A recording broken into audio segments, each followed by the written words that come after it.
Hi friends, welcome to Harish academy. ఈరోజు వార్తలు నిలిచిన జాతీయ అంతర్జాతీయ రాష్ట్రీయ అంశాల గురించి, వార్తలు నిలిచిన వ్యక్తులు, అవార్డులు, పుస్తకాలు, మరి క్రీడా సంబంధిత సమాచారం ఒక్కొక్క అంశాన్ని వివరంగా తెలుసుకుందాం. ఈరోజు మన ఫస్ట్ టాపిక్ వచ్చేసి ప్లాస్టిక్ రీయూజ్ కి సంబంధించి వార్తలు నిలిచిన ఒక ఒప్పందం. ప్లాస్టిక్ రీయూజ్ అంటున్నాను. ఇక్కడ వార్తలు నిలిచిన ఒప్పందం ఎవరెవరి మధ్య అంటే మినిస్ట్రీ ఆఫ్ డిఫెన్స్ ఆధ్వర్యంలో ఎన్సిసి నేషనల్ క్యాడెట్ కార్ప్స్ మరియు national highways authority of India ఈ రెండు సంస్థల మధ్య కుదిరిన ఒప్పందం ఈరోజు వార్తలు ఇచ్చింది. ఈ ఒప్పందం దేనికి సంబంధించింది? ప్లాస్టిక్ రీయూజ్ కి సంబంధించి. ప్లాస్టిక్ రీయూజ్ అంటున్నాను. సో ప్లాస్టిక్ ని మరొకసారి తిరిగి వాడడం అన్నట్టు. అసలు ఏం ప్లాస్టిక్? ఇటీవల మనం డిసెంబర్ ఫస్ట్ వీక్ లో చర్చించుకున్న ఒక అంశం, చాలా ఇంపార్టెంట్ ప్రోగ్రామ్, ఎన్సిసి ఆధ్వర్యంలో ప్రారంభమైన పునీత్ సాగర్ అభియాన్. పునీత్ సాగర్ అభియాన్. సో పునీత్ సాగర్ అభియాన్ ప్రోగ్రామ్ ని డిసెంబర్ ఫస్ట్, సో ఈ మంత్ డిసెంబర్ ఫస్ట్ నుండి దేశవ్యాప్తంగా నేషనల్ క్యాడెట్ కార్ప్స్ ఆధ్వర్యంలో ప్రారంభించడం జరిగింది. ఈ ప్రోగ్రాం యొక్క ప్రత్యేకత ఏంటి? భారతదేశంలోని బీచ్లు ఏవైతే ఉంటాయో, బీచ్ అంటే తీర ప్రాంతాలు ఏవైతే ఉంటాయో ఆ తీర ప్రాంతాలన్నింటినీ కూడా పరిశుభ్రంగా తీర్చిదిద్దడం. అందులో భాగంగా ప్లాస్టిక్ వేస్ట్ ఉంటుంది కదా, ప్లాస్టిక్ వేస్ట్ మొత్తాన్ని కూడా సేకరించడం జరుగుతుంది. అలాంటి పునీత్ సాగర్ అభియాన్ ప్రోగ్రాం దేశవ్యాప్తంగా ప్రారంభమైంది. సో ఇప్పటి వరకు దేశంలో దాదాపు 127 కోస్టల్ ఏరియాస్, 127 తీర ప్రాంతాల్లో కలెక్ట్ చేసిన ప్లాస్టిక్ ఏదైతే ఉంటుందో, ఎంతమంది కలెక్ట్ చేశారో? ఎన్సిసి ఆధ్వర్యంలో క్యాడెట్ కార్ప్స్ ఉంటారు కదా, క్యాడెట్స్ కనీసం 3.4 లక్షల మంది, 3.4 లక్షల మంది క్యాడెట్స్ ఎన్సిసికి సంబంధించి దేశవ్యాప్తంగా డిసెంబర్ 1వ తేదీ నుండి 127 తీర ప్రాంతాల్లో కనీసం 6 టన్నుల ప్లాస్టిక్ వ్యర్థాలను సేకరించడం జరిగింది. అలా ప్లాస్టిక్ వ్యర్థాలు అంటున్నాను, మనం ఏదైతే ఉంటుందో ప్లాస్టిక్ ని వాడి పారేస్తాం కదా, సింగిల్ యూజబుల్ ప్లాస్టిక్, అలాంటి ప్లాస్టిక్ ఎక్కడైతే బీచ్లు ఉంటాయో వాటన్నిటిని కూడా క్లీన్ చేస్తున్నాను. టు క్లీన్ బీచెస్ అని గుర్తుంచుకోండి. సో పునీత్ సాగర్ అభియాన్ లో భాగంగా నేషనల్ క్యాడెట్ కార్ప్స్ వారు కలెక్ట్ చేసిన ప్లాస్టిక్ వేస్ట్ ఏదైతే ఉంటుందో ఆ ప్లాస్టిక్ వేస్ట్ ని ఉపయోగించి national highways authority of India, national highways authority of India వారు దేశవ్యాప్తంగా రహదారులను నిర్మించడం జరుగుతుంది. సో రహదారులను నిర్మించడానికి ప్లాస్టిక్ ని ఎక్కడి నుండి కలెక్ట్ చేస్తున్నారు? సో ఎన్సిసి వారు కలెక్ట్ చేసిన ప్లాస్టిక్ వ్యర్థాలు ఏవైతే ఉంటాయో వాటిని ఉపయోగించి national highways authority of India, భారతదేశంలో రహదారులకు సంబంధించి, జాతీయ రహదారులకు సంబంధించి అత్యున్నత సంస్థ. ఈ సంస్థ ఈ ప్లాస్టిక్ ని వీరి నుండి కలెక్ట్ చేసేసి, ఎన్సిసి వారు ఏదైతే ప్లాస్టిక్ వేస్ట్ ని కలెక్ట్ చేశారో వారి నుండి కలెక్ట్ చేసేసి రహదారులను నిర్మించడానికి కుదిరిన ఒక ఒప్పందం వార్తలు ఇచ్చింది. ఇక్కడ మనం గుర్తుంచుకోవాల్సిన అంశాలు ఏంటంటే డిసెంబర్ ఫస్ట్ వీక్ లో మనం చర్చించుకున్న ఒక ప్రత్యేకమైన అభియాన్ కార్యక్రమం పునీత్ సాగర్. పునీత్ సాగర్, పునీత్ సాగర్ అంటే ఏంటి? సో బీచ్లను క్లీన్ చేసే కార్యక్రమాన్ని గుర్తుంచుకోండి. To clean beaches, to clean coastal areas by collecting plastic waste అని గుర్తుంచుకోండి. సో ఎన్సిసి ఆధ్వర్యంలో ప్రారంభించబడిన పునీత్ సాగర్ అభియాన్ ఈ ప్రోగ్రాం యొక్క ఉద్దేశం ఏదైతే ఉంటుందో దేశవ్యాప్తంగా కూడా కోస్టల్ ఏరియాస్ ఏవైతే ఉంటాయో కోస్టల్ ఏరియాస్ నుండి ప్లాస్టిక్ వ్యర్థాలను సేకరించడం. సో ఇప్పటి వరకు as an 127 coastal areas, 127 beach ప్రాంతాలు ఏవైతే ఉంటాయో, తీర ప్రాంతాలు ఏవైతే ఉంటాయో అక్కడ దాదాపు 3.4 లక్షల క్యాడెట్స్, ఎన్సిసికి సంబంధించిన అభ్యర్థులు ఉంటారు కదా, వారందరూ కూడా కలెక్ట్ చేయడం జరిగింది. అలా కలెక్ట్ చేసిన ప్లాస్టిక్ ఏదైతే ఉందో 6 టన్నుల ప్లాస్టిక్ వ్యర్థాలను NHAI వారు రహదారి నిర్మాణం కోసం ఉపయోగించుకోబోతున్నారు. సో రహదారులను ప్లాస్టిక్ వ్యర్థాలతో నిర్మించే ఒక ప్రత్యేకమైన కార్యక్రమానికి సంబంధించిన ఒప్పందం వార్తలు నిలిచింది. ఇక ఇక్కడ ఎన్సిసి విషయానికి వస్తే, ఎన్సిసి 1948 ఇయర్ ఏప్రిల్ 16న ఏర్పాటైన సంస్థ. ఎన్సిసి నేషనల్ క్యాడెట్ కార్ప్స్ ఉద్దేశం ఏంటి? సో చిన్నతనం నుండే దేశభక్తి లేదా ప్యాట్రియాటిక్ సిటిజన్స్ గా మన పౌరులను తీర్చిదిద్దడం దీని యొక్క ఉద్దేశం అని గుర్తుంచుకోండి. మినిస్ట్రీ ఆఫ్ డిఫెన్స్ పరిధిలో పనిచేస్తుంది. సో మన ఇండియాకి సంబంధించి త్రివిధ దళాలు ఉన్నాయి కదా, త్రివిధ దళాలకి సంబంధించిన చిన్నతనంలోనే ఒక సైనికులను గుర్తుంచుకోండి.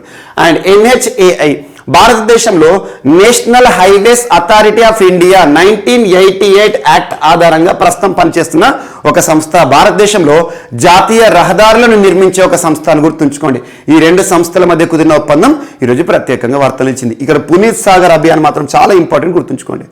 అండ్ నెక్స్ట్ ఈరోజు మరొక అంశం. సో ఎన్సీసీకి సంబంధించిన అంశమే. ఎన్సీసీ నేషనల్ క్యాడెట్ కార్ప్స్కి సంబంధించి ఒక చిన్న పాయింట్ని యాడ్ చేసేసుకోండి. రాష్ట్రీయ ఏకతా గీత్, రాష్ట్రీయ ఏకతా గీత్, రాష్ట్రీయ ఏకతా గీత్ అంటే ఏంటి? సో దేశం మొత్తం కూడా ఏకం చేయడానికి ఒక గీతం అన్నట్టు. రాష్ట్రీయ ఏకతా గీత్ అనేది ఎవరు కంపోజ్ చేశారంటే ఎన్సీసీ ఆధ్వర్యంలో కంపోజ్ చేయబడిన ఒక ప్రత్యేకమైన గీతం, ప్రత్యేకమైన సాంగ్, ప్యాట్రియాటిక్ సాంగ్ అని గుర్తుంచుకోండి. దానిని నిన్నటి రోజున, ఎన్సీసీ అంటేనే మినిస్ట్రీ ఆఫ్ డిఫెన్స్ కదా, నిన్నటి రోజున రక్షణ శాఖ మంత్రి, మినిస్ట్రీ ఆఫ్ డిఫెన్స్ ప్రస్తుతం ఎవరు డ్యూటీస్ ని డిశ్చార్జ్ చేస్తున్నారు? Rajnath Singh garu. So Rajnath Singh person concerned with which ministry అంటారు? So ministry of defence. Rajnath Singh garu నిన్నటి రోజున ఎన్సీసీకి సంబంధించిన రాష్ట్రీయ ఏకతా గీత్ అనే ఒక ప్రత్యేక గీతాన్ని దాదాపు భారతదేశంలో 22 భాషల్లో ఆవిష్కరించడం జరిగింది. 22 లాంగ్వేజెస్ లో రాష్ట్రీయ ఏకతా గీత్ ని నిన్నటి రోజున రాజ్నాథ్ సింగ్ గారు, రక్షణ శాఖ మంత్రి వారు ఆవిష్కరించడం జరిగింది. ఇది ఒకటి ఇంపార్టెంట్. అండ్ నెక్స్ట్ ఈరోజు మరొక అంశం. దేశంలోనే మొట్టమొదటి ఇండియాస్ ఫస్ట్ అనే అంశంతో ఒక కేంద్రపాలిత ప్రాంతం వార్తలించింది. దేనికి సంబంధించి అంటే వ్యాక్సినేషన్ కి సంబంధించి, కోవిడ్-19 వ్యాక్సినేషన్ కి సంబంధించి ఒక కేంద్రపాలిత ప్రాంతం భారతదేశంలో మొట్టమొదటి అనే అంశంతో వార్తలిచ్చింది. First in India. సో దీనికి సంబంధించి ఇండియాస్ ఫస్ట్ కోవిడ్-19 వ్యాక్సినేటెడ్ యూటీ అని గుర్తుంచుకోండి. భారతదేశంలోనే మొట్టమొదటి 100% 100% కోవిడ్-19 వ్యాక్సినేషన్ విత్ 2 డోసెస్ 2 డోసులను పూర్తి చేసుకున్న మొట్టమొదటి కేంద్రపాలిత ప్రాంతం ఏదంటే అండమాన్ అండ్ నికోబార్ అని గుర్తుంచుకోండి. అండమాన్ నికోబార్ భారతదేశంలో కేంద్రపాలిత ప్రాంతం. సో అండమాన్ నికోబార్ నిన్నటి రోజున ప్రత్యేకంగా వార్తలు ఇచ్చింది. దేనికి సంబంధించి? సో ప్రస్తుతం ప్రపంచాన్ని కలవరపెడుతున్న, ప్రపంచంపై తీవ్ర ప్రభావాన్ని చూపిస్తున్న కరోనా వైరస్ ఏదైతే ఉంటుందో అలాంటి కరోనా మహమ్మారి నుండి మనల్ని కాపాడేది వ్యాక్సినేషన్. అలాంటి వ్యాక్సినేషన్ సో భారతదేశంలో ఈ కేంద్రపాలితం ఏదైతే ఉంటుందో, కేంద్రపాలిత ప్రాంతం, ఈ ప్రాంతంలో నివసించే ప్రజలందరూ కూడా డబుల్ డోస్ కోవిడ్-19 వ్యాక్సిన్ ని తీసుకోవడం జరిగిందంట. ఇది ఒకటి గుర్తుంచుకోండి. ఇండియాస్ ఫస్ట్ 100% డబుల్ డోస్ కోవిడ్-19 వ్యాక్సినేటెడ్ యూటీ అనగానే అండమాన్ నికోబార్ అని గుర్తుంచుకోండి. ఇక్కడ ఇంకొక ప్రత్యేకత ఏంటంటే వీరందరికీ కూడా ఇచ్చిన వ్యాక్సిన్ ఏంటంటే కోవిషీల్డ్. సో కోవిషీల్డ్ వ్యాక్సిన్ నే వీరందరికీ కూడా ఇవ్వడం జరిగిందట. ఇదేం ప్రత్యేకత ఏం లేదు. సో అక్కడ అవైలబిలిటీని బట్టి ఇవ్వడం జరిగింది. So Covishield 100% vaccination with Covishield vaccine. Covishield అంటే సీరం ఇన్స్టిట్యూట్ ఆఫ్ ఇండియా వారు తయారు చేసిన vaccine. Oxford university and AstraZeneca సంస్థల సహకారంతో తయారు చేయబడిన వ్యాక్సిన్ కోవిషీల్డ్ అని గుర్తుంచుకోండి. సేమ్ ఇలాంటి అంశాన్ని ఇండియాస్ ఫస్ట్ 100% డబుల్ డోస్ కోవిడ్-19 వ్యాక్సినేటెడ్ స్టేట్ గురించి మనం ఆల్మోస్ట్ ఒక 15 days బ్యాక్ డిస్కస్ చేసాం. అదేంటి? హిమాచల్ ప్రదేశ్ యొక్క ప్రత్యేకత ఏంటి? భారతదేశంలోనే మొట్టమొదటి 100% డబుల్ డోస్ కోవిడ్-19 వ్యాక్సినేషన్ పూర్తి చేసుకున్న రాష్ట్రమేమో Himachal Pradesh. So double dose అంటున్నాను, మనం అంతకుముందు సింగిల్ డోస్ గురించి చర్చించుకున్నాం. ఎగ్జాంపుల్, భారతదేశంలోనే మొట్టమొదటి లేదా ఇండియాస్ 100% కోవిడ్-19 వ్యాక్సినేటెడ్ విలేజ్ అంటే వేయాన్ విలేజ్ గురించి మనం డిస్కస్ చేయడం జరిగింది. వేయాన్ విలేజ్ ఎక్కడ ఉంది? జమ్మూ కాశ్మీర్లో ఉంది. జమ్మూ కాశ్మీర్లోనే వేయాన్ విలేజ్. ఇటువంటి ఏవైతే మనం డిస్కస్ చేసామో ప్రత్యేకంగా లింక్ చేసి చూడండి. ఇండియాస్ ఫస్ట్ 100% కోవిడ్-19 వ్యాక్సినేటెడ్ సిటీగా భువనేశ్వర్ వార్తలు ఇచ్చింది. వీటన్నిటిని కూడా చూడండి. సో ఇక్కడ మాత్రం Andaman Nicobar double dose COVID-19 vaccination పూర్తి చేసుకున్న మొట్టమొదటి కేంద్రపాలిత ప్రాంతం భారతదేశంలో. అలాంటి అంశంతో Himachal Pradesh double dose COVID-19 vaccination 100% పూర్తి చేసుకున్న రాష్ట్రం అని గుర్తుంచుకోండి.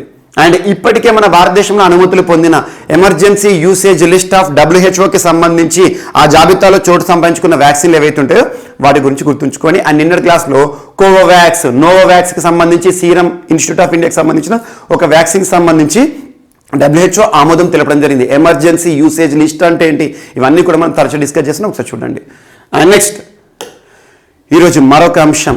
సో ఇక్కడ డిఫెన్స్ కి సంబంధించిన ఒక సంస్థ పేరు గుర్తుంచుకోండి.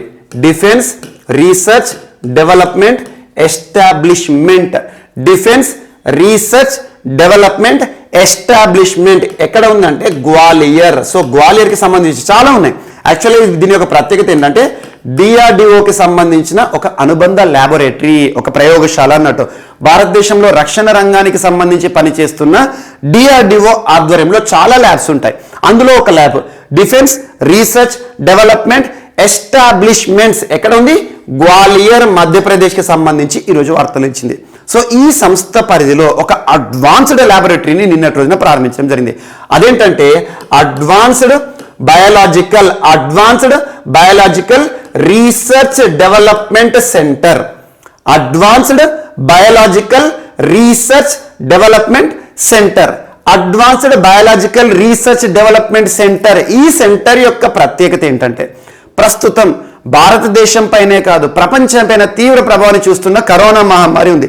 ఇలాంటి ప్యాథోజన్స్, ఇలాంటి మానవుడికి వ్యాధి కారకాలు ఏవైతే ఉంటాయో రానున్న కాలంలో కూడా హానికరమైన లేదా ప్రమాదకరమైన ప్యాథోజన్స్ ఏవైతే ఉంటాయో, వ్యాధి కారకాలు ఏవైతే ఉంటాయో వాటిపైన అధ్యయనం చేయడం, అలాంటి ప్యాథోజన్స్ మానవుడి పైన ఎలాంటి ప్రభావాన్ని చూపిస్తాయి, వీటన్నిటిని కూడా శాస్త్రీయంగా అధ్యయనం చేసే ఒక ప్రత్యేకమైన రీసెర్చ్ ల్యాబొరేటరీ అని గుర్తుంచుకోండి. జస్ట్ అడ్వాన్స్డ్ రీసెర్చ్ ల్యాబొరేటరీ అని గుర్తుంచుకోండి.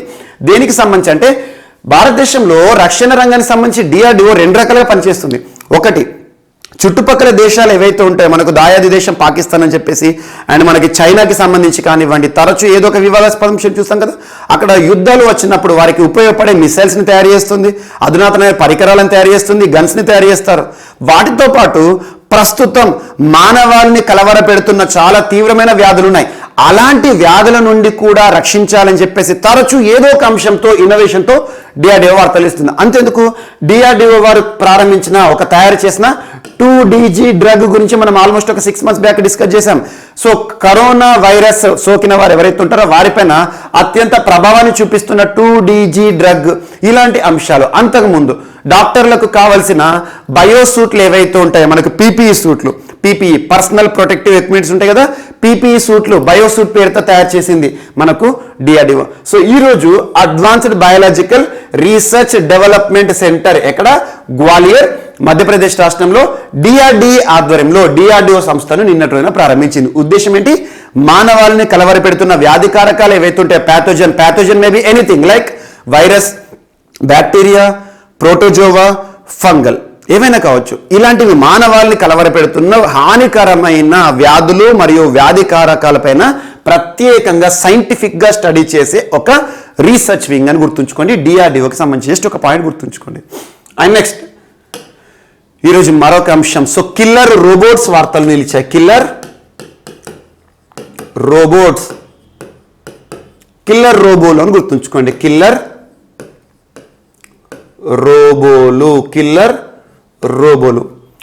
రోబోలు అంటే చంపేసే రోబోలు అన్నట్టు.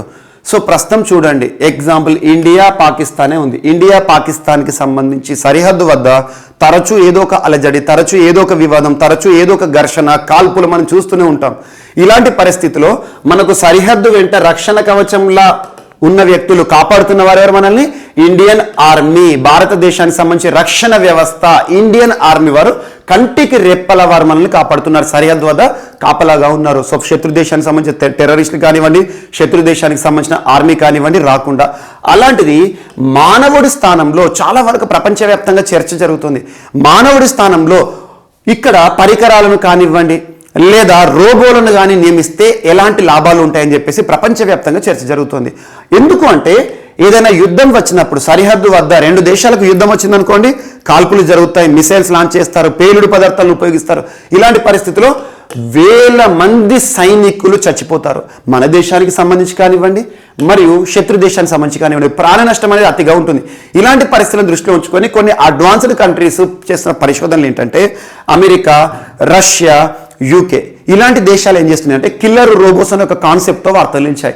కిల్లర్ రోబోట్స్ దీని యొక్క ప్రత్యేకత ఏంటంటే సరిహద్దు వద్ద మానవుడు ఎవరైతే ఉంటారో, మానవులు మన సైనికులు రక్షణగా ఉండరు.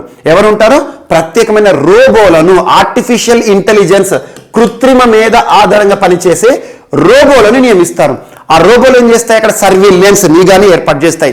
శత్రు దేశాలకి సంబంధించి ఎవరైనా అనుమానితులు సరిహద్దు వెంట వచ్చినా, అక్కడ ప్రవేశించినా కూడా డైరెక్ట్గా షూట్ చేసేస్తాయి. లేదంటే ఒక మాబ్ శత్రు దేశాలకు సంబంధించిన టెర్రరిస్టుల గుంపు కనుక దేశానికి వచ్చిందనుకోండి, సరిహద్దు వద్ద ఎక్కడైతే నిషేధిత ప్రాంతం ఉంటుందో ఆ నిషేధిత ప్రాంతంలో ఎలాంటి మానవ అలజడి, మానవ కదలి కనిపించినా కూడా వారిపైన బాంబుల వర్షాన్ని కురిపిస్తుంది. ఇక్కడ మనం గుర్తుంచుకోవాల్సింది ఏంటంటే, మనం సైనికుల యొక్క ప్రాణాలను కాపాడుతాం. రక్షణ వ్యవస్థ మరింత పకడ్బందీగా మనిషి చూడని ప్రాంతాలను కూడా రోబోలు చూస్తాయి, ఎందుకంటే సెన్సార్ ఆధారంగా పనిచేస్తాయి. అంతా బాగానే ఉంది, కానీ నెగిటివ్ ఇంపాక్ట్ కూడా ఉంటుంది. ఒకవేళ ఈ రోబోలు గుర్తించలేనివి కూడా ఉంటాయి.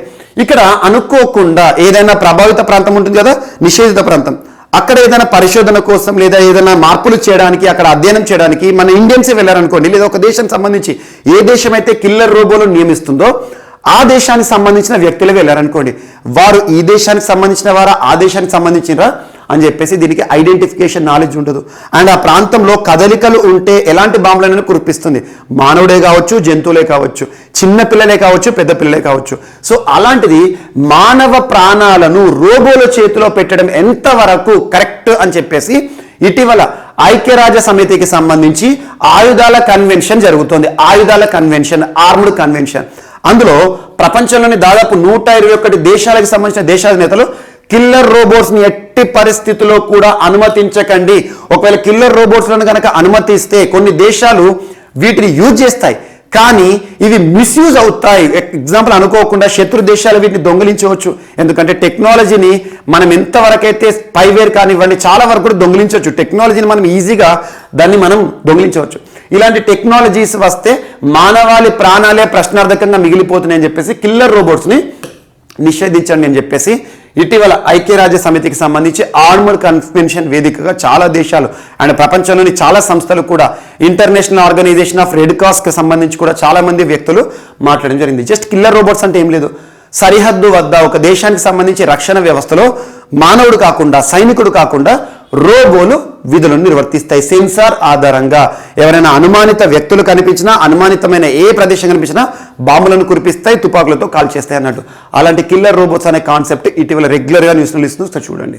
అండ్ నెక్స్ట్ మన నెక్స్ట్ టాపిక్ వచ్చేసి గగనతలంలో అత్యంత బరువైన వస్తువులను మోసుకెళ్లే ప్రత్యేక వ్యవస్థను కనుగొని భారతదేశంలో రక్షణ రంగానికి సంబంధించి పనిచేస్తున్న అత్యున్నత సంస్థ ఏంటి? డిఆర్డిఓ వార్తలు నిలిచింది. DRDO, defence research development organisation, ఒక ప్రత్యేకమైన వ్యవస్థను తయారు చేసి వ్యవస్థను రూపొందించి వార్తలు నిలిచింది. ఈ వ్యవస్థ పేరు గుర్తుంచుకోండి, ఉద్దేశం ఏంటి, అసలు ఎక్కడ ఈ వ్యవస్థను తయారు చేయడం జరిగిందో చూస్తే సరిపోతుంది. సో ఇక్కడ ఏమంటున్నాను, గగనతలంలో అంటే ఎయిర్వే, గాల్లో అత్యంత బరువైన వస్తువులను మోసుకెళ్లే ప్రత్యేకమైన వ్యవస్థ. ఈ వ్యవస్థ పేరేంటంటే కంట్రోల్డ్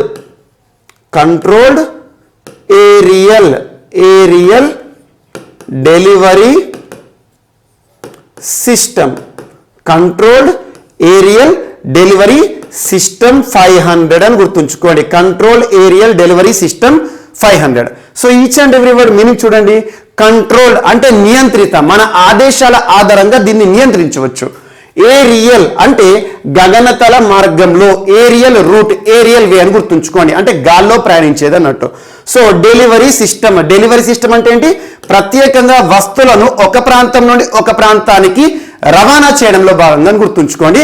ఇక్కడ 500 అంటే అర్థం ఏంటంటే 500 kgs బరువైన, 500 కిలోల బరువైన ఎలాంటి వస్తువునైనా కూడా చాలా అలవోకగా ఒక ప్రాంతం నుండి ఒక ప్రాంతానికి ఏరియల్ రూట్లో మోసుకెళ్లే ఒక ప్రత్యేకమైన వ్యవస్థ పేరే ఈ పేరు గుర్తుంచుకోండి. Controlled aerial delivery system 500. మరి ఈ వ్యవస్థను ఎవరు తయారు చేస్తారంటున్నాను? DRDO, defence research development organisation. So డిఆర్డిఓకి సంబంధించి భారతదేశంలో ల్యాబొరేటరీలు, పరిశోధనశాలలు చాలా ఉంటాయి. అందులో ఒకటి ఆగ్రా వద్ద డిఆర్డిఓకి సంబంధించిన ఒక ల్యాబొరేటరీ ఉంది. ఆ ల్యాబొరేటరీ పేరు ఏంటంటే aerial delivery research development establishment. So aerial delivery research and development establishment. Each and every word మీరు చూడండి. ఏరియల్ డెలివరీ కోసం పరిశోధనలు చేస్తున్న డిఆర్డిఓకి సంబంధించిన అనుబంధ పరిశోధనశాల, ల్యాబొరేటరీ అని గుర్తుంచుకోండి. ఈ సంస్థ తయారు చేసిన ఈ వ్యవస్థ యొక్క ప్రత్యేకత ఏంటి? గగనతలంలో ఎయిర్ రూట్ లో ఎంతటి బరువైన వస్తువులు 500 కిలోల బరువైన వస్తువునైనా కూడా అత్యంత సులభంగా రవాణా చేస్తుంది. మరి దీన్ని ఎక్కడ వాడతారు? యాక్చువల్లీ దీన్ని అన్మాన్డ్ ఎయిర్ వెహికల్స్ తో పోల్చవచ్చు. అన్మాన్డ్ ఎయిర్ వెహికల్ అంటే ఏంటి? మానవరహిత విమానం, డ్రోన్లు అన్నట్టు. సేమ్ డ్రోన్ లాగానే ఉంటుంది. కాకపోతే ఇక్కడ ఈ గగనతల రవాణా ఎలా జరుగుతుందంటే పారాషూట్లతో జరుగుతుంది అన్నాడు. పారాషూట్ వ్యవస్థ లాంటి ఒక నిర్మాణం ఇది. ప్రత్యేకంగా ఈ పారాషూట్లను డిఫెన్స్ కి సంబంధించిన యాక్టివిటీస్ కోసం ఉపయోగించబోతున్నారు అన్నట్టు. దీనిని నిన్నటి రోజున టెస్ట్ ట్రయల్ చేశారు డిఆర్డిఓ వారు. జస్ట్ గుర్తుంచుకోండి. సో పారాషూట్ల సహకారంతో, పారాషూట్ల లాంటి నిర్మాణంతో ఒక ప్రత్యేకమైన డెలివరీ వ్యవస్థ ఎందుకోసం ఉపయోగపడుతుంది?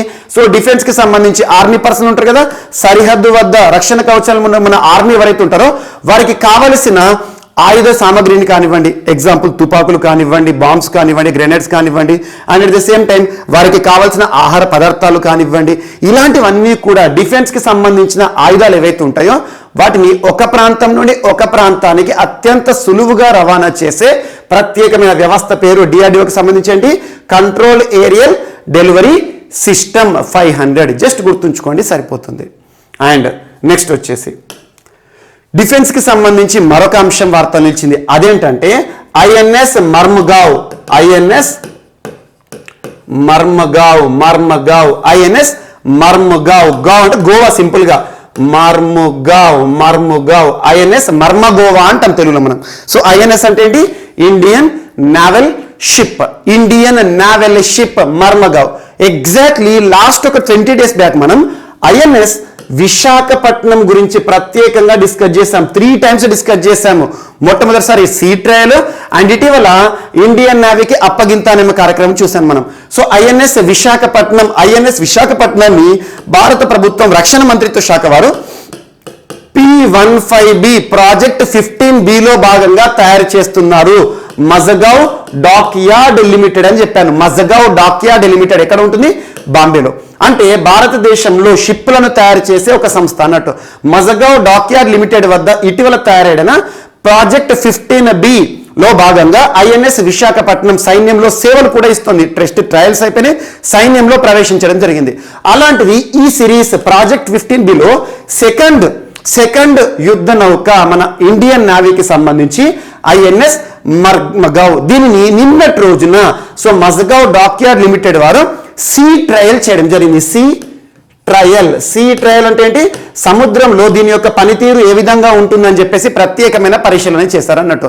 సముద్ర పనిలో ఎప్పుడైనా కూడా మనకు మెడిసిన్స్ ఉన్నాయనుకోండి, వ్యాక్సిన్స్, సిరప్స్, టాబ్లెట్స్ ఉంటే మనకు మార్కెట్లోకి తీసుకువచ్చే ముందు ఏం చేస్తారు? క్లినికల్ ట్రయల్స్ చేస్తారు. అంటే దాని యొక్క ప్రభావం మనిషి పైన ఎలా ఉంటుందని చెప్పేసి. అలా ఇండియన్ నేవీ రక్షణ రంగంలో పనిచేయడానికి సిద్ధంగా ఉండే నౌకలు ఏవైతే ఉంటాయో వాటి యొక్క పనితీరును అబ్జర్వ్ చేయడానికి ప్రత్యేకంగా పరిశోధనలు చేస్తారు, పరిశీలన చేస్తారు. Sea trials. ఒక ప్రాంతం మన భారతదేశానికి సంబంధించిన ప్రాదేశిక జలాలు ఉంటాయి కదా, అక్కడ సీ ట్రయల్ చేస్తారు అన్నట్టు. అంటే ఏ రకంగా పనిచేస్తుంది, ఏమైనా లూప్ హోల్స్ కానీ ఏమైనా వీక్నెస్ ఉందనుకోండి దాన్ని సెట్ చేసేస్తారు. పూర్తిగా ఇది 100% సక్సెస్ అయిందనుకోండి ట్రయల్లో, దెన్ దాన్ని ఇండియన్ నేవీకి అప్పగించడం జరుగుతుంది. అలాంటి సీ ట్రయల్ సంబంధిత అంశంతో ఐఎన్ఎస్ మర్మగావ్ వార్తలు నిలిచింది. ఇది ఒకటి గుర్తుంచుకోండి. మరి ఎందుకు ఇది వార్తలు నిలిచింది? నిన్నటి రోజు సీ ట్రయల్ చేశారు. నిన్నటి యొక్క ప్రత్యేకత ఏంటంటే December 19th చాలా ఇంపార్టెంట్ గోవాకి సంబంధించి. గోవా 1961లో భారతదేశంలో విలీనం చేయడం జరిగింది. గోవా 1961 పోర్చుగీస్ వారి ఒకప్పటి స్థావరం. పోర్చుగీస్ వారి స్థావరం 1961 వరకు పోర్చుగీస్ వారి కంట్రోల్లో ఉంది. మన భారతదేశానికి స్వాతంత్రం వచ్చింది 1947 August 15th. So 1947 August 15th భారతదేశంలో భూభాగం కాని ప్రాంతం గోవా. 1961లో ఆపరేషన్ విజయ్ ఒక మిలిటరీ యాక్టివిటీ ద్వారా గోవాని మన భారతదేశ యూనియన్లో విలీనం చేసుకోవడం జరిగింది. అది గుర్తుంచుకోండి. అందుకే చూడండి 1947, 1961. సో గోవా భారతదేశంలో విలీనమైన సంవత్సరం ఏదైతే ఉంటుందో 1961 మన భారతదేశంతో పోలిస్తే 14 సంవత్సరాలు ముందుగా ఉంటుంది. అందుకే గోవాలో చూడండి పాశ్చాత్య సంస్కృతి మన ఇండియన్ కల్చర్తో పోలిస్తే ఒక 14-15 years ముందుగా అడ్వాన్స్గా ఉంటుంది అక్కడ కల్చర్ అనేది. అదన్నీ కూడా చూడండి. So 1961 December 19th. యాక్చువల్గా December 19th గోవాకి సంబంధించి అవతరణ దినోత్సవం, రాష్ట్ర అవతరణ దినోత్సవం గుర్తుంచుకోండి. నిన్నటి రోజున గోవాకి సంబంధించి ఒక ప్రాముఖ్యత ఉన్న దినోత్సవం కాబట్టి ఇక్కడ మనకు ఐఎన్ఎస్ మర్మగావ్ గోవా పేరుతో ప్రారంభించబడే ఒక ప్రత్యేకమైన షిప్ని సీ ట్రయల్ చేశారు. ఇది ఒకటి important. And next so Abhyas missile system న్యూస్లో ఉంది. అభ్యాస్ మిసైల్ సిస్టమ్ అంటున్నాను, క్షిపణి వ్యవస్థ అభ్యాస్. ఈ అభ్యాస్ మిసైల్ సిస్టమ్ ని తయారు చేయడంలో భాగంగా 2 సంస్థల మధ్య కుదిరిన ఒప్పందం వార్తలు నిలిచింది. Hindustan aeronautics limited, HAL, Hindustan aeronautics limited లేదా laboratory, Hindustan aeronautical limited Bengaluru కేంద్రంగా పనిచేస్తుంది. మరియు ఇంకొక సంస్థ అదేంటంటే aeronautics development establishment, aeronautical development establishment అనే సంస్థకి మధ్య కుదిరిన ఒప్పందం ఏంటంటే సారాంశము ఇక్కడ ప్రపోజల్ ఏంటంటే ఈ 2 సంస్థలు కలిసి సంయుక్తంగా high speed expendable advanced target, so high speed expendable aerial target అని గుర్తుంచుకోండి. హీట్ హై స్పీడ్, చాలా స్పీడ్గా వెళ్ళే, ఎక్స్పాండబుల్ అంటే అంతకుముందు ఉండే టార్గెట్స్ ఏవైతే ఉంటాయో మిసైల్ వ్యవస్థకు సంబంధించి మరొకసారి దాని యొక్క టార్గెట్స్ ఎక్స్పెండ్ చేశారన్నట్టు. So high speed expendable aerial target వ్యవస్థ అని గుర్తుంచుకోండి. దీని పేరేంటి? Abhyas missile system, Abhyas rocket వ్యవస్థను తయారు చేయడానికి ఇటీవల భారతదేశంలోని 2 సంస్థల మధ్య కుదిరిన ఒప్పందం వార్తలు నిలిచింది. అంటే Hindustan aeronautics limited and advance development లేదా ఏరోనాటికల్ డెవలప్మెంట్ ఎస్టాబ్లిష్మెంట్ అని గుర్తుంచుకోండి సరిపోతుంది. అండ్ ఇటీవల కాలంలో రక్షణ రంగానికి సంబంధించి తరచూ ఏదో ఒక అంశాన్ని మనం డిస్కస్ చేస్తున్నాం. ఇందాక మీకు షిప్స్ అన్నాను, ఐఎన్ఎస్లు అన్నాను. ఐఎన్ఎస్ తుషిల్ చాలా ఇంపార్టెంట్. ఐఎన్ఎస్ తుషిల్ అనేది మనకు ఎక్కడ రష్యా వారు తయారు చేస్తున్నారు, అదొకటి ఇంపార్టెంట్. అండ్ ఇటీవల పాకిస్తాన్కి సంబంధించి పిఎన్ఎస్ తుగ్రిల్ గురించి చెప్పాను. చైనా పాకిస్తాన్కి గిఫ్ట్గా ఇచ్చిన పిఎన్ఎస్ తుగ్రిల్, ఇలాంటి అంశాలు లింక్ చేసుకోండి. And OPV Sarthak offshore patrolling vessel, OPV Sarthak ఇటీవల గోవా షిప్ యార్డ్ లిమిటెడ్ వద్ద తయారు చేయడం జరిగింది. ఇలాంటి అంశాలు లింక్ చేస్తూ చూడండి. అండ్ నెక్స్ట్ ఈరోజు ఐఐటి భువనేశ్వర్ వార్తలు నిలిచింది. ఐఐటి భువనేశ్వర్ గుర్తుంచుకోండి. ఐఐటి భువనేశ్వర్ ఏ రాష్ట్రంలో ఉంది? ఒడిశా రాష్ట్రంలో ఉంటుంది. సో ఐఐటి భువనేశ్వర్ శాస్త్రవేత్తలు ప్రత్యేకంగా తయారు చేసిన సెమీ కండక్టర్ చిప్స్ భారతదేశంలో పూర్తి స్వదేశీ పరిజ్ఞానంతో తయారు చేయబడిన మొట్టమొదటి లో పవర్ సెమీ కండక్టర్ చిప్స్ అనగానే ఏ ఐఐటి గుర్తుకు రావాలి? భారతదేశంలో టెక్నాలజీకి సంబంధించి, సాంకేతికతకి సంబంధించి అత్యున్నత సంస్థ IIT, Indian Institute of Technology Bhubaneswar. So ఈ చిప్స్ ఏవైతే ఉంటాయి పూర్తి స్వదేశీ పరిజ్ఞానంతో తయారు చేయబడిన లో పవర్ సెమీ కండక్టర్ చిప్స్ యొక్క ప్రత్యేకత ఏంటంటే దీన్ని ఆడియో అప్లికేషన్స్లో కానివ్వండి, యాప్లలో కానివ్వండి, అండ్ ఇంటర్నెట్ ఆఫ్ మెడికల్ థింగ్స్లో కానివ్వండి దీన్ని యూజ్ చేయొచ్చు అన్నట్టు. The chips can be used in audio applications, ఆడియోకి సంబంధించిన యాప్స్లో కానివ్వండి. The institution creates its own semiconductor chips. మొట్టమొదటిసారి స్వదేశీ పరిజ్ఞానంతో ఒక ఐఐటి సొంతగా వారికి కావాల్సిన చిప్లను తయారు చేసింది, semi conductor chips for energy efficient secure biomedical data transmission, internet of medical things అని గుర్తుంచుకోండి సరిపోతుంది. జస్ట్ ఇటీవల పూర్తి స్వదేశీ పరిజ్ఞానంతో తయారు చేయబడిన లో పవర్ సెమీ కండక్టర్ చిప్స్ని తయారు చేస్తూ వార్తలు ఇచ్చిన ఐఐటి అంటే ఐఐటి భువనేశ్వర్. సో ఇటీవల కాలంలో ఐఐటీలకి సంబంధించి మనం డిస్కస్ చేస్తున్న అంశాలు ఏవైతే ఉంటాయో వాటన్నిటినీ కూడా లింక్ చేస్తూ చూడండి. ఎగ్జాంపుల్ లాస్ట్ మనకు ఢిల్లీకి సంబంధించి ఆర్టీపీసీఆర్ బేస్డ్ ఒక టెస్ట్ కిట్ న్యూస్లో నిలిచింది. కోవిడ్-19 టెస్ట్ కిట్ ఒమైక్రాన్ వైరస్ని కూడా 90 మినిట్స్లో అబ్జర్వ్ చేయడం ఐఐటి ఢిల్లీకి సంబంధించి. అండ్ ఇటీవల ఐఐటి ఢిల్లీకి సంబంధించి హెల్త్ రిలేటెడ్, మెడికల్ అని చెప్తున్నాను కదా, health related. So IIT Delhi SERS టెక్నాలజీతో న్యూస్లో ఉంది. Surface enhanced Raman spectroscopy IIT Delhi, మానవుల్లో డెంగ్యూ వ్యాధికి సంబంధించి. అండ్ ఇటీవల మెడిసిన్ రిలేటెడ్ ఐఐటిగా మనకు హైడ్రోజెల్ అనే అంశం వార్తలు నిలిచింది. హైడ్రోజెల్ అంటే ఏంటి? మానవుడిలో శస్త్రచికిత్స అవసరం లేకుండానే కార్నియా ప్రాబ్లమ్స్ ఉంటాయి కదా, ఆ ప్రాబ్లమ్ని రిజాల్వ్ చేయడానికి హైడ్రోజెల్ అనగానే ఐఐటి హైదరాబాద్కి సంబంధించి ఇటీవల దేశంలోనే మొట్టమొదటి బయోబ్రిక్ బేస్డ్ హౌస్ని నిర్మిస్తూ వార్తలు నిలిచింది. ఇలాంటి అంశాలను లింక్ చేసుకోండి. అండ్ కరాటేను ఒక కోర్సుగా ప్రవేశపెట్టిన ఐఐటి హైదరాబాద్ని మనం చూస్తాం. అండ్ ఇటు ఐఐటి మద్రాస్ తరచూ వార్తలు నిలుస్తుంది. ప్రపంచంలోని మొట్టమొదటి మోటారైజ్డ్ వీల్ చైర్ పేరేంటి? నియోబోల్ట్ అనే ప్రత్యేకమైన వీల్ చైర్ని తయారు చేస్తూ వార్తలు నిలిచింది. అండ్ భారతదేశంలో మొట్టమొదటిసారి 3D printing, concrete 3D printing technology ఉపయోగించి ఒక హౌస్ని కన్స్ట్రక్ట్ చేస్తూ వార్తలు నిలిచింది. దేశంలోనే మొట్టమొదటిసారి ఇండస్ట్రీ కాన్క్లేవ్ సంబంధిత అంశంతో ఐఐటి మద్రాస్ న్యూస్లో ఉంది. ఇండస్ట్రీ కాన్క్లేవ్ అంటే అకాడమిక్స్ని పరిశ్రమల రంగాన్ని అనుసంధానం చేసే ప్రత్యేకమైన సదస్సు అన్నట్టు. అండ్ ఇటీవల కాలంలో మనకు ఐఐటి రూపర్ తరచూ న్యూస్లో నిలుస్తుంది. ఆంబిట్యాగ్ అంటే ఏంటంటే టెంపరేచర్ని మానిటర్ చేసే ఒక ప్రత్యేకమైన ఒక చిన్న పరికరం ఆంబిట్యాగ్. స్మోక్లెస్ క్రిమేషన్ సిస్టమ్, ఇలాంటి అంశాలను లింక్ చేసుకోండి.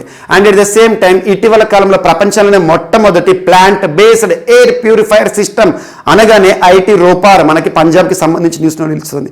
అండ్ ఐఐటి బాంబే ఇటీవల నానో స్నిఫర్ సంబంధిత అంశం నానో క్వాంటిటీలో ఉండే పేలుడు పదార్థాలను కూడా గుర్తించే micro sensor based world's first ever micro sensor based nano sniffer అనగానే ఐఐటి బాంబే గుర్తుకు రావాలి. యాంటీ హేల్ గనన్ లేదా యాంటీ ఖనన్ గనన్ సంబంధిత అంశంతో న్యూస్లో ఉంది. ఐఐటి కాన్పూర్ మనకి IIT Kanpur sensitive watch, touch sensitive watch అనే ఒక ప్రత్యేకమైన అంశాన్ని చెప్పాను. ఎవరైతే కంటి చూపులు ఏమి వారు ఉంటారో, సమస్యలతో బాధపడి ఉంటారో, సమయాన్ని తెలుసుకోవడంలో భాగంగా ఇలాంటి అంశాలు. అండ్ ఐఐటి గౌహతి కానివ్వండి, ఐఐటి కాన్పూర్, ఐఐటి బిహెచ్, వీటన్నిటి లింక్ చేస్తూ చూడండి. ఐఐటీలకు సంబంధించి ఆల్మోస్ట్ అరౌండ్ 30 టాపిక్స్ మనం డిస్కస్ చేసాం, వాటిని ఒకసారి లింక్ చేసుకోండి.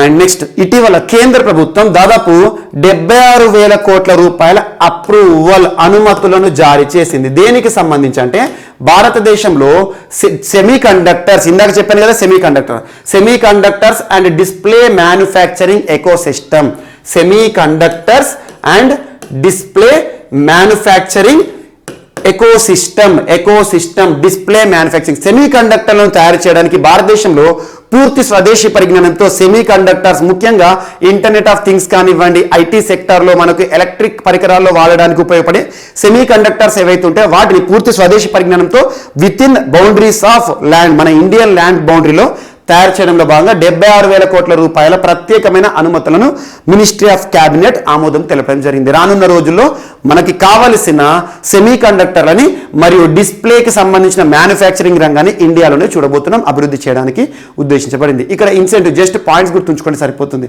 Incentives of around 2.3 lakh crores to position India as global hub. Semiconductor and display manufacturing సెక్టార్లో ప్రపంచంలో ఒక గ్లోబల్ హబ్గా భారతదేశాన్ని తీర్చిదిద్దడం టార్గెట్. సో 76,000 crores అనుమతులు అని చెప్పాను.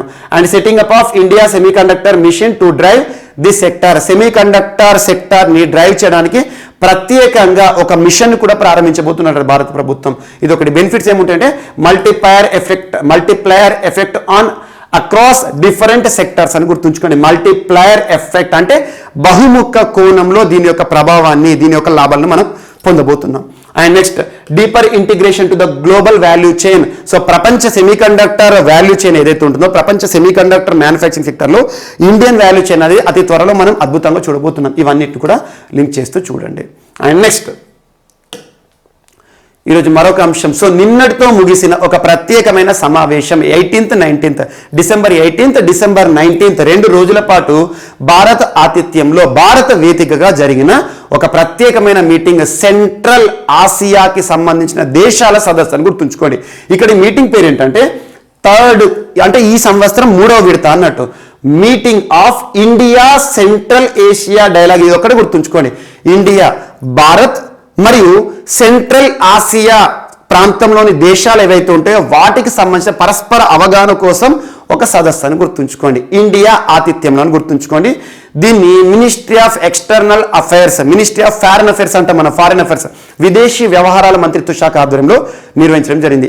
జయశంకర్ గారు, సుబ్రహ్మణ్యం జయశంకర్ గారు ఇందులో హోస్ట్గా బాధ్యతలు నిర్వర్తించారు. వీరి ఆధ్వర్యంలో సెంట్రల్ ఆసియాకి సంబంధించిన 5 దేశాలు, కజకిస్తాన్, కిర్గిస్తాన్, తుర్కమెనిస్తాన్, ఉజ్బెకిస్తాన్, ఇలాంటి దేశాలు ఏవైతే ఉంటాయో కజకిస్తాన్, కిర్గిస్తాన్, ఉజ్బెకిస్తాన్, ఇలాంటి దేశాలు 5 దేశాలు ఏవైతే ఉంటాయో, ఇటీవల 5 దేశాలు మనకు తరచూ న్యూస్లో నిలుస్తున్నాయి. ఆ 5 దేశాల యొక్క ప్రత్యేకత ఏంటంటే రానున్న రిపబ్లిక్ డే సెలబ్రేషన్స్ ఏవైతే ఉంటాయో, గణతంత్ర దినోత్సవ వేడుకల్లో భాగంగా అతిథులుగా రానున్న దేశాలని చెప్పేసి మనం ఈ 5 దేశాలను చర్చించుకోవడం జరిగింది. Kazakhstan, Tajikistan, Kyrgyzstan, Uzbekistan. So ఈ దేశాలు ఏవైతే ఉంటాయో వీటి ఆధ్వర్యంలో, భారతదేశం ఆధ్వర్యంలో అతిథిగా మనకు ప్రత్యేకంగా ఒక సమావేశాన్ని చూడడం జరిగింది. జస్ట్ గుర్తుంచుకోండి, జయశంకర్ వెల్కమ్స్ సెంట్రల్ ఏషియన్ మనకి ఫారెన్ మినిస్టర్స్ అని గుర్తుంచుకోండి. అంటే ఈ దేశాలకు సంబంధించిన విదేశీ వ్యవహారాల మంత్రులు ఎవరైతే ఉంటారో వారి ఆధ్వర్యంలో జరిగింది అన్నట్టు, భారత్ ఆతిథ్యం అని గుర్తుంచుకోండి. అండ్ నెక్స్ట్, ఈరోజు మరొక అంశం. సో టైఫూన్ రాయ్ న్యూస్లో నిలిచింది. టైఫూన్ రాయ్ తుఫాను అంటున్నాను. యాక్చువల్గా తుఫాను అనే పదాన్ని తరచు మనం సైక్లోన్ అని చెప్పేసి మనం చూస్తూ ఉంటాం. సైక్లోన్ జావాద్ అని, సైక్లోన్ టర్టే అని, ఇటీవల తరచు ఏదో ఒక తుఫాన్ని మనం చూస్తున్నాం. సో తుఫాన్లను ఇంగ్లీష్లో మనం సైక్లోన్ అనే పదంగా చూస్తూ ఉంటాం. కానీ ప్రపంచవ్యాప్తంగా తుఫాన్లు ఏవైతే ఉంటాయో ఒక్కొక్క ప్రాంతంలో ఒక్కొక్క పేరుతో పిలుస్తారు. ఇక్కడ సైక్లోన్ అనే పదాన్ని ఇండియన్ ఓషన్ ప్రాంతం ఉంటుంది కదా, హిందూ మహాసముద్ర ప్రాంతంలో తుఫాన్ల యొక్క పేరు సైక్లోన్ అంటాం. అదే మనకు చైనా సీ కానివ్వండి లేదంటే వెస్టర్న్ అట్లాంటిక్ ప్రాంతాల్లో కానివ్వండి టైఫూన్ అనే పదాన్ని వాడడం జరుగుతుంది. సో ఇలాంటివి. అండ్ ఎక్కువగా మనకు చైనాతో పాటు కొన్ని ప్రాంతాలు విల్లి ఎగ్జాంపుల్ విల్లి అనే పేరు, తుఫాన్లకు విల్లి అనే పేరు ఏ ప్రాంతంలో చూడడం జరుగుతుంది అంటే ఆస్ట్రేలియా విల్లి అని చెప్పేసి. అండ్ ఇంకొకటి మనకు ట్విస్టర్స్ అంటాం.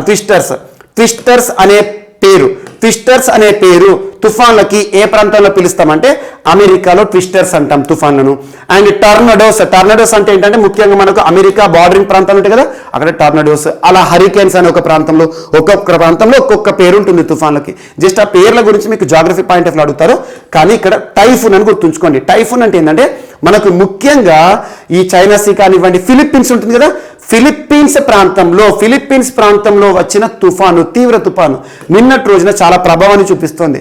టైఫూన్ రాయ్ పేరు గుర్తుంచుకోండి, ఎగ్జామ్లో అడుగుతారు. ఇటీవల వార్తలు నిలిచిన రాయ్ తుఫాను లేదా టైఫూన్ రాయ్ ఏ దేశంపై అత్యంత ప్రభావాన్ని చూపించింది అంటే ఫిలిప్పైన్స్ అని గుర్తుంచుకోండి. దాదాపు నిన్న ఒక్కరోజే 100కి పైగా వ్యక్తుల ప్రాణాలను బలి తీసుకున్న ఒక తుఫాను టైఫూన్ రాయ్. జస్ట్ ఈ పేర్లని పక్కన పెట్టండి. టైఫూన్ అనే పేరు గుర్తుంచుకోండి. ఫిలిప్పీన్స్లో చాలా ప్రాంతాలు విపత్తు సంబంధిత అంశాన్ని మనం చూస్తున్నాం. మిండలానో అనే ప్రాంతం ఇటీవల తీవ్ర భూకంపం అని చెప్పాను, మిండలానో. సో అలాంటి ప్రాంతాలను తీవ్ర ప్రభావం గురి చేస్తున్న ఒక టైఫూన్ రాయ్. అండ్ నెక్స్ట్ స్వర్ణ దేవాలయం న్యూస్లో నిలిచింది. మనకు స్వర్ణ దేవాలయం అంటే ఏ ప్రాంతం గుర్తుకు రావాలి? పంజాబ్, అమృత్సర్లోని స్వర్ణ దేవాలయం సిక్కులకి సంబంధించి పవిత్ర ప్రదేశం. భూమిపైన ఏ సిక్కైనా కూడా ఈ పవిత్ర దేవాలయాన్ని చాలా వరకు కూడా డివైన్తో చూస్తారు. సో అలాంటిది సిక్కుల పవిత్ర ప్రదేశం అమృత్సర్లోని గురుద్వారా ఏదైతే ఉంటుందో, స్వర్ణ దేవాలయం ఏదైతే ఉంటుందో నిన్నటి రోజున చర్చనీయాంశమైంది. ఇది ఒకటి గుర్తుంచుకోండి. సో ఇక్కడ అమృత్సర్లోని స్వర్ణ దేవాలయం, సిక్కు దేవాలయం ఏం జరిగిందంటే గడిచిన శనివారం రోజున, సాటర్డే రోజున ఈవినింగ్ ప్రేయర్ సమయం ఉంటుంది కదా, ప్రార్థన చేస్తున్న సమయంలో సిక్కులు అంటేనే గుర్తుంచుకోండి వారికి సంబంధించి పవిత్ర గ్రంథం ఏంటంటే వారికి సంబంధించి ఆది గ్రంథం ఉంటుంది. ఆది గ్రంథం సిక్కుల యొక్క గర్భగుడిని మనం అబ్జర్వ్ చేస్తే గర్భగుడిని ఏమంటాం మనం ఇంగ్లీష్లో? Sanctum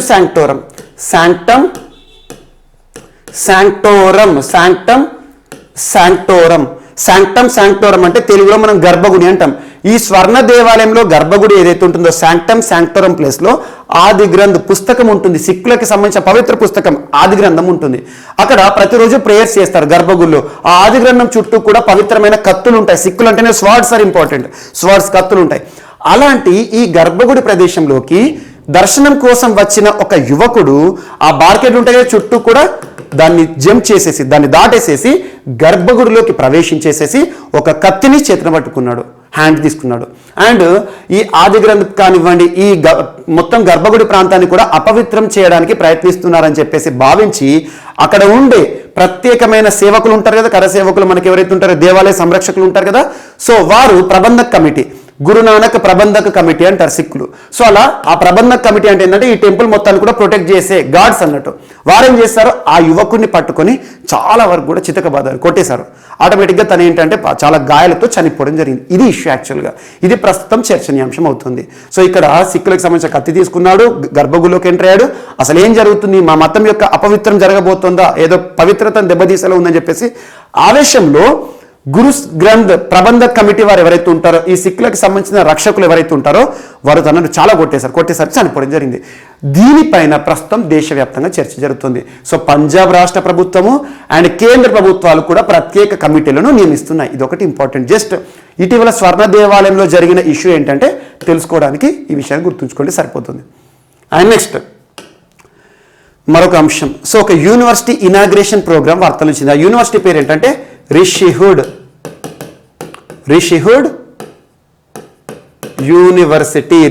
university. ఇటీవల రిషిహుడ్ యూనివర్సిటీ ఏ ప్రాంతంలో ఇనాగ్రేషన్ ఆవిష్కరణ సంబంధిత అంశంతో వార్తలు ఇచ్చిందంటే ఢిల్లీ. దేశ రాజధానిలో యువతకి సంబంధించి లీడర్షిప్ క్వాలిటీస్ని మరింత ఎంపవర్ చేయడంలో భాగంగా పనిచేస్తుంది ఈ యూనివర్సిటీ, సేవలు అందిస్తుందని చెప్పేసి రిషిహుడ్ యూనివర్సిటీని ప్రారంభించారు. ఈ యూనివర్సిటీ యొక్క యాక్టివిటీస్, కొత్త యూనివర్సిటీ అన్నట్టు యూనివర్సిటీ ప్రారంభోత్సవం న్యూస్లో నిలిచింది. ఎవరు చేశారంటే భారత ఉపరాష్ట్రపతి, ప్రస్తుతం ఎవరు, vice president of India Venkaiah Naidu గారు ఇటీవల ఈ యూనివర్సిటీ ప్రారంభోత్సవంలో ప్రసంగించడం జరిగింది. జస్ట్ గుర్తుంచుకోండి, ఇటీవల వార్తలు ఇచ్చిన నూతన యూనివర్సిటీ, యువతకి సంబంధించిన ప్రత్యేక యూనివర్సిటీ రిషిహడ్ యూనివర్సిటీ ఏ ప్రాంతం అంటే న్యూఢిల్లీ. అండ్ నెక్స్ట్ క్రీడలకు సంబంధించి ఈరోజు ఒక పర్సన్ వార్తలు ఇచ్చారు, మన ఇండియన్ శ్రీకాంత్ కిదాంబి శ్రీకాంత్ అని గుర్తుంచుకోండి. కిదాంబి శ్రీకాంత్ మన తెలుగువాడు, ప్రపంచవ్యాప్తంగా గుర్తింపు పొంది వార్తలు ఇచ్చారు. ఇక్కడ మనం గుర్తుంచుకోవాల్సింది ఏంటంటే ఇటీవల 2021 సంవత్సరం సంబంధించి నిన్నటి రోజున ముగిసింది. 2021 సంవత్సరం సంబంధించి ప్రపంచ బ్యాడ్మింటన్ ఛాంపియన్షిప్ అంటే ఏంటి? సో ప్రపంచ ఛాంపియన్గా బ్యాడ్మింటన్ క్రీడలో ఎవరు నిలుస్తారని చెప్పేసి ప్రతి ఏటా కూడా వరల్డ్ కప్స్ లాగా అన్నట్టు ఇది బ్యాడ్మింటన్ సంబంధించి, షటిల్కి సంబంధించి. సో బ్యాడ్మింటన్ వరల్డ్ ఛాంపియన్షిప్ ప్రస్తుత వేదిక ఏంటంటే స్పెయిన్ వేదికగా ఎవరి ఆధ్వర్యంలో అంటే మనకు క్రికెట్ కదా ఐసీసీ ఉంటుంది కదా, అంతర్జాతీయ సంస్థ, అంతర్జాతీయ క్రికెట్ నియంత్రణ సంస్థ. సో అలా ఐసీసీ లాగా బ్యాడ్మింటన్ సంబంధించి బ్యాడ్మింటన్ వరల్డ్ ఫెడరేషన్ ఉంటుంది, BWF. బ్యాడ్మింటన్ వరల్డ్ ఫెడరేషన్ ఎక్కడ ఉంటుంది అంటే కౌలాలంపూర్, మలేషియా కేంద్రంగా పనిచేస్తుంది. Head quarter Kuala Lumpur, Malaysia. వాస్తవానికి బ్యాడ్మింటన్ క్రీడ మన ఈ ఏషియా ప్రాంతాల్లోనే ఎక్కువగా ఆడతారు. చైనా కానివ్వండి, సింగపూర్ కానివ్వండి, మన ఇండియా కానివ్వండి. సో అలాంటిది మలేషియా కౌలాలంపూర్ వేదికగా పనిచేస్తున్న అంతర్జాతీయ బ్యాడ్మింటన్ సమాఖ్య ఆధ్వర్యంలో ఈ సంవత్సరం బ్యాడ్మింటన్ ఛాంపియన్షిప్ స్పెయిన్లో నిన్నటి రోజున ముగిసింది. సో ఇందులో బ్యాడ్మింటన్కి సంబంధించి మెన్స్ సింగిల్స్లో మన ఇండియన్ కిదాంబి శ్రీకాంత్ గారు ఫైనల్. యాక్చువల్గా ప్రతి ఒక్కరం కూడా మనం కలలు కన్నాం, ప్రపంచ చరిత్రలో మొట్టమొదటిసారి మన తెలుగువాడు బ్యాడ్మింటన్ ఛాంపియన్గా నిలుస్తాడు అనుకున్నాం. కానీ ఫైనల్లో సింగపూర్కి సంబంధించి కీన్యూ అని గుర్తుంచుకోండి, సింగపూర్కి సంబంధించి కీన్యూ క్రీడాకారుడిపై కీన్యూ క్రీడాకారుడు ఏ దేశము, సింగపూర్కి సంబంధించిన కీన్యూ పైన ఫైనల్లో ఓడిపోవడం జరిగింది మన కిదాంబి శ్రీకాంత్. సో ఫైనల్లో ఓడిపోయినప్పటికీ కూడా సెకండ్ రన్నరప్ కదా, రజత పతకాన్ని సాధించారు, సిల్వర్ మెడల్ని సాధించారు. అలా ప్రపంచ ఛాంపియన్షిప్లో సిల్వర్ మెడల్ గెలిచిన మొట్టమొదటి మన మెన్స్ క్రీడాకారుడు బ్యాడ్మింటన్ సంబంధించి కిదాంబి శ్రీకాంత్ ఒక సరికొత్త చరిత్రను సృష్టించాడు. ఇప్పటి వరకు 1983 భారతదేశ చరిత్రలో ప్రకాష్ పదుకునే గారు ఇటీవల తనకు సంబంధించి లైఫ్ టైమ్ అచీవ్మెంట్ పురస్కారాన్ని మనం చూసాం. ప్రకాష్ పదుకునే గారు 1983లో కాంస్య పతకాన్ని సాధించారు ఇలాంటి బ్యాడ్మింటన్ ఛాంపియన్షిప్లో. అండ్ 2019 సంవత్సరంలో సాయి ప్రణీత్ కూడా కాంస్య పతకాన్ని సాధించారు. అలాంటిది కాంస్యంతోనే సరిపెట్టుకున్నాం ఇప్పటివరకు. సో భారతదేశ చరిత్రలో మొట్టమొదటిసారి రజతం, సెకండ్ హైయెస్ట్. సో రజతం సాధించిన మొట్టమొదటి క్రీడాకారుడిగా కిదాంబి శ్రీకాంత్ ఒక సరికొత్త చరిత్రను సృష్టించారని గుర్తుంచుకోండి. ఫైనల్లో ఓడిపోయినప్పటికీ కూడా ఇండియాలో ఇప్పటివరకు ఇంత అద్భుతమైన విజయం ఎవరికి కూడా రాలేదు. ఇదొకటి ఇంపార్టెంట్ క్రీడలకు సంబంధించి. సో ఇవి ఈరోజు వార్తల్లో నిలిచిన అంశాలు. మిస్లేనియస్ అంశాలు ఏమైనా మిగిలిపోతే మాత్రం రేపటి క్లాస్లో యాడ్ చేసుకుని నేర్చుకుందాం. రేపు కలుద్దాం. Thank you.